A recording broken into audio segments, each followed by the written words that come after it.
Hello, everyone. Welcome to this online discussion.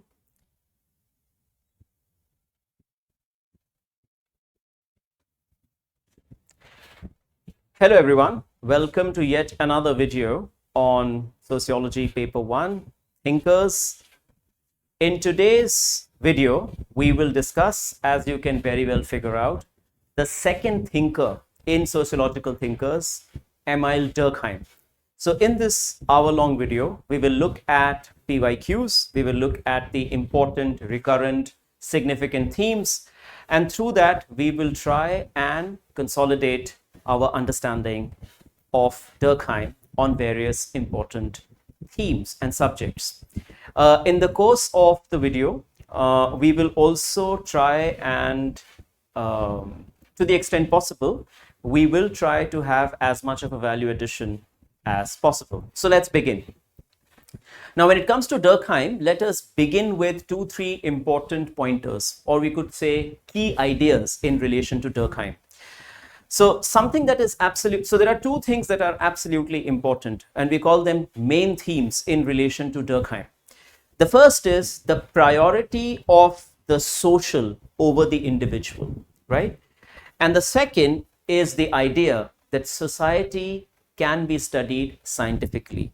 So the first essentially takes Durkheim to a certain kind of a collectivist orientation, and the second talks about positivism. So the social is over the individual, the priority of the social over the individual, and the fact that society can be studied scientifically. So this is something with which we start whenever we are discussing Durkheim.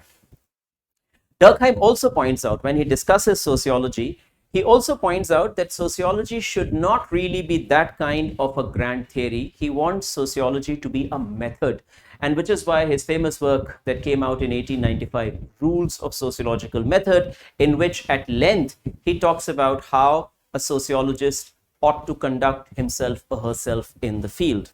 So he is not interested in sociology as becoming a grand theory. He wants sociology to be a method, meaning he wants sociology to have an application part, a practical side to it.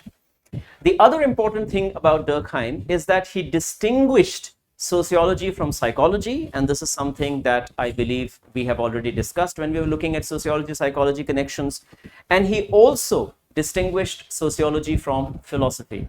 So in sociology, we have social facts, psychology works with psychological facts or individual facts.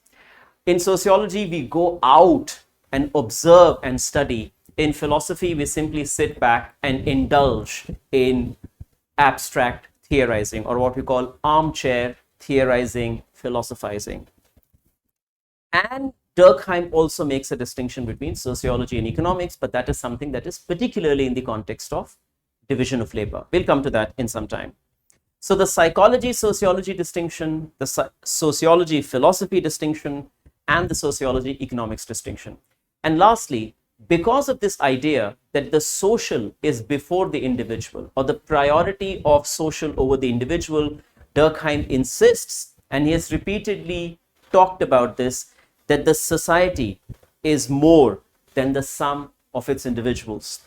And this was a question that was also asked in 2022, and we will essentially start with that.